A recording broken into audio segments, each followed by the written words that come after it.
Hey everyone, welcome back to the channel. Today we're diving into one of the most powerful features of LangChain, agents. If you've ever wondered how to make your LLMs actually do things instead of just generating text, you're in the right place. By the end of this video, you'll understand what agents are, how they work, and most importantly, how to build them. So let's get started. So what exactly is an agent in LangChain? Think of it this way. A regular LLM is like a really smart person who can only talk. They can give you advice, write code, explain concepts, but they can't actually execute anything. An agent, on the other hand, is like giving that smart person hands and tools. They can decide which tool to use, when to use it, and how to combine multiple tools to solve complex problems.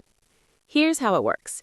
You give the agent a task, the agent thinks about what it needs to do, picks the right tool from its toolbox, uses that tool, looks at the result, and decides if it needs to use another tool or if it's done. This cycle continues until the task is complete. The key difference? The LLM is making decisions autonomously. You're not hard coding if-then logic. The model figures it out on its own. LangChain offers several types of agents, each with different strengths. Let's break down the three most important ones. First up, the zero-shot React description agent. Don't let the name intimidate you. Zero-shot simply means it can handle tasks it hasn't been specifically trained for. It reads the tool descriptions you provide and figures out which tool to use based solely on those descriptions. This is great for general-purpose tasks, where you have a variety of tools and want the agent to be flexible. Next, we have React-style agents. React stands for reasoning and acting. This agent follows a specific pattern. It thinks out loud about what it should do next, takes an action, observes the result, and then thinks again. What makes this powerful is the reasoning step. The agent literally writes out its thought process, making it much easier to debug and understand why it made certain decisions. Finally, the most modern approach. Tool calling agents, also called OpenAI functions or structured chat agents. These leverage special capabilities in newer LLMs where the model has been fine-tuned to call functions in a structured way. This is the most reliable method because the model outputs structured JSON that maps directly to your tools, reducing errors and making the whole process more predictable. Now that we understand agents, let's talk about tools. Tools are the actual functions that agents can call to interact with the world.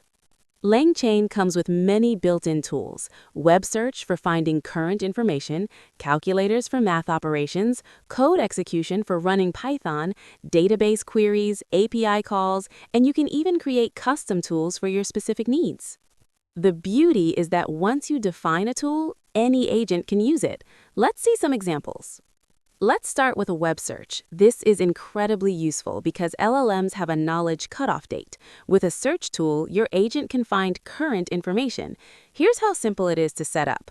We import the SERP API tool, which uses Google Search. We initialize it with our API key, and boom, our agent can now search the web. Let me show you this in action. We ask the agent, what's the current price of Bitcoin? The agent realizes it doesn't have current data, decides to use the search tool, gets the latest price, and returns it to us, all automated.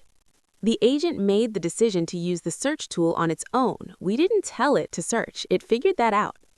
Next up, calculators. LLMs are notoriously bad at math. They might know that 2 + 2 = 4, but ask them to multiply large numbers or do complex calculations, and they'll hallucinate wrong answers. The math tool solves this. It takes a math problem, converts it to Python code, executes it, and returns the accurate result. We ask, what is 47 raised to the power of 3.7? The agent recognizes this needs calculation, uses the math tool, and gives us the exact answer. No hallucinations, just accurate math. One of the most powerful tools is Python code execution.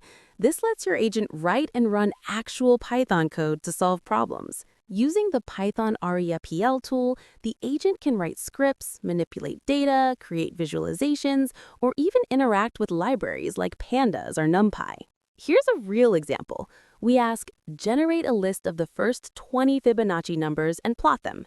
The agent writes Python code to generate the sequence, uses matplotlib to create a plot, and returns both the numbers and the visualization. That's incredibly powerful. Now, here's where it gets really exciting: creating your own custom tools. This is how you connect agents to your specific systems and APIs. Creating a custom tool is straightforward. You use the @tool decorator, write a function with a clear description, and that's it. The description is crucial because that's what the agent reads to understand when to use your tool. Here, I've created a tool that checks product inventory. The agent can now call this function whenever someone asks about product availability. You can also wrap external APIs. For example, let's say you want to integrate with a weather API. You create a tool that makes the HTTP request, parses the response, and returns it in a format the agent can understand. The possibilities are endless: database queries, CRM systems, payment processing, email sending. Anything you can code, you can turn into a tool. Let's put everything together and build a complete agent with multiple tools. Here, we're creating an agent with 3 tools: web search, calculator, and a custom weather tool. We initialize the agent with the tool calling pattern for maximum reliability. Now watch this complex query. What's the weather in New York? And if it's above 70 degrees Fahrenheit, convert that to Celsius and search for summer activities in the city. The agent breaks this down. First, it uses the weather tool. Then it sees the temperature needs conversion, so it uses the calculator. Finally, it recognizes it needs current information about activities, so it uses web search. 3 different tools used in sequence, all autonomously decided by the agent. This is the power of agents. They orchestrate complex workflows without you having to write conditional logic for every possible scenario. Before we wrap up, let me share some best practices I've learned from building agents in production. First, write clear, detailed tool descriptions.